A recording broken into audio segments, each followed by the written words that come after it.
made up my mind, not another day.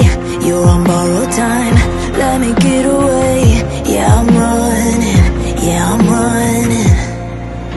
So love me or leave me, I'm standing alone. Can't shake a feeling that lives in my bones. Lie to me, tell me you wish that you could, but nothing you gave me is worth what you took. Cause baby, when I'm gone for good.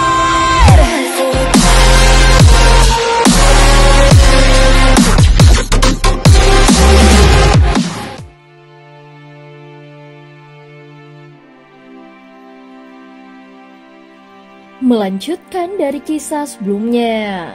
Sebelumnya setelah Raja Inti Petir menceritakan tentang ras terkuat di dunia Sanhai dan apa yang sebenarnya terjadi, Xiaoyan juga memintanya untuk mengantarkannya ke tempat ras gunung, yang merupakan ras terkuat.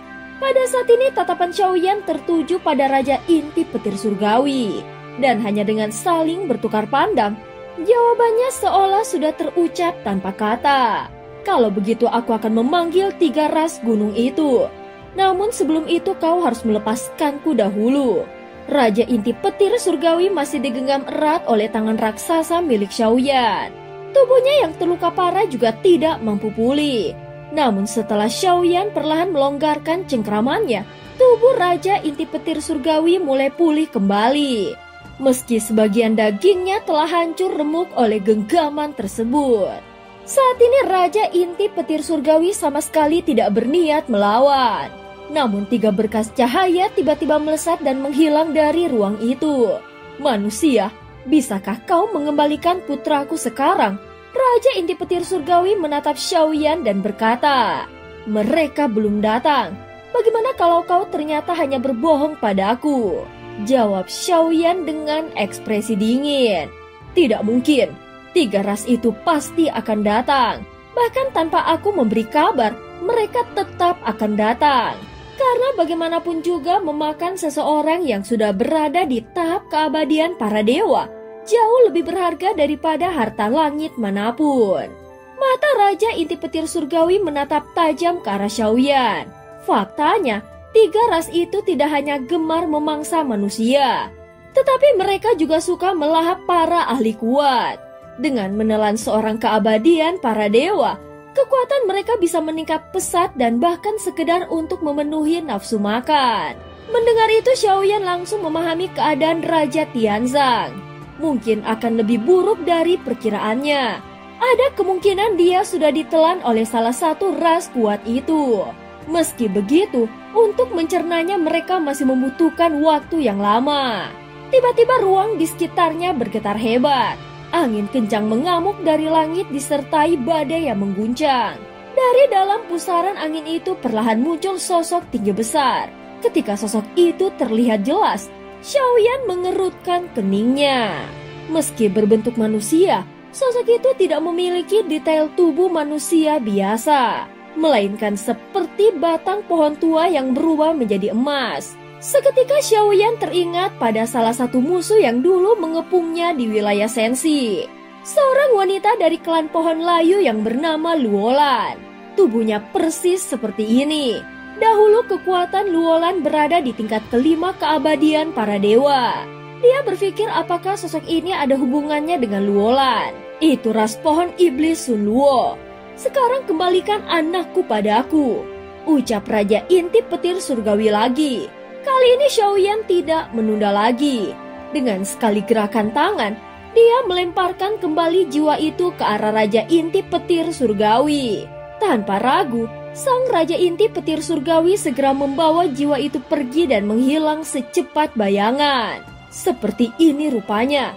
Ternyata ada lagi manusia kuat yang datang. Sosok pohon kering itu bergumam. Suaranya berat dan terdengar seperti bisikan rendah yang tidak bisa dimengerti oleh Xiaoyan.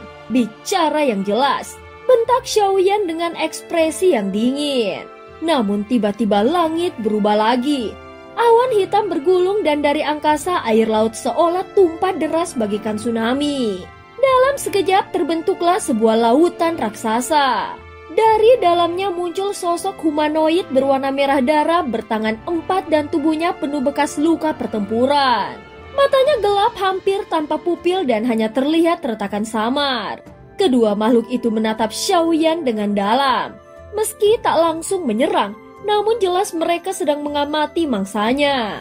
Dengan sorot mata yang tajam, Xiaoyan menatap balik kedua makhluk aneh itu. Di dunia sensi keberadaan seperti ini nyaris tidak pernah terlihat. Hanya di dunia Sanhai, para binatang buas tingkat tinggi ini mampu berkultivasi hingga mencapai tingkat yang sedemikian tinggi. Di sensi kendati ada juga binatang buas yang kuat, namun jumlah mereka sangat sedikit. Dari 3 ras gunung, yang muncul baru 2 ras dan masih kurang 1 ekor makhluk langka yang disebut serigala berkepala 2. Saat Xiaoyan merenung, sebuah lubang hitam muncul lagi di langit. Dari dalamnya perlahan keluar sosok berwarna putih salju dengan 5 tanda biru di dahinya. Itu adalah serigala berkepala 2 dan dia berjalan keluar selangkah demi selangkah. Saat ini 3 ras gunung yang disebut oleh Raja Intip Petir Surgawi akhirnya sudah tiba. Aku datang ke sini untuk mencari seseorang. Aku tidak tahu apakah kalian bisa memberitahuku. Xiaoyan segera membuka mulutnya dan berkata, "Aku juga bersedia menukarnya dengan sebuah pil dewa." Xiaoyan melanjutkan kata-katanya, dia tetap ingin memilih jalan damai sebelum terjadi bentrokan. Bagaimanapun, dia belum yakin apakah Raja Tianzang memang ada kaitannya dengan mereka. Bagaimanapun juga ketiga makhluk ini berada pada tingkat keempat keabadian para dewa.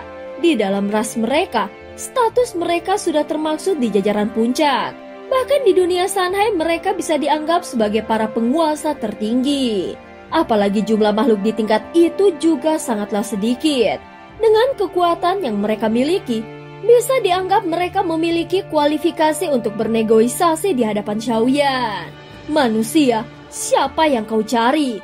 Suara itu datang dari serigala berkepala 2 dan merupakan makhluk terakhir yang muncul. Meski berbicara dengan bahasa manusia, dia belum menunjukkan niat membunuh. Seorang pria yang memegang tombak panjang namanya Tianzang. "Apakah kalian tahu?" Xiaoyan bertanya dengan rasa ingin tahu. "Tombak panjang? Maksudmu senjata ini?" ucap makhluk humanoid dari ras serigala laut. Dari telapak tangannya melayang sebuah tombak panjang yang bersinar dengan aura dingin dan dihiasi cahaya merah yang melingkar. Xiaoyan segera melihatnya dan membiarkan kekuatan jiwanya menyapu tombak itu. Seketika dia bisa memastikan bahwa ini memang milik Raja Tianzang. "Ya, benar ini," ucap Xiaoyan dengan tegas. "Kau sudah terlambat. Dia sudah ditelan." Suara itu datang dari anggota ras pohon iblis Luo Yao. Makhluk-makhluk buas ini sebenarnya bisa berbicara bahasa manusia. Hanya saja mereka sangat enggan. Namun karena Xiaoyan adalah manusia, kali ini mereka menjawabnya dengan bahasanya. "Siapa yang menelannya?" Xiaoyan bertanya dengan nada tegas. "Sama seperti dirimu, dia juga orang luar. Kekuatan yang dibawanya bahkan lebih kuat darimu. Dia menantang dunia Sanhai dan akhirnya ditelan. Apa yang aneh dari itu?"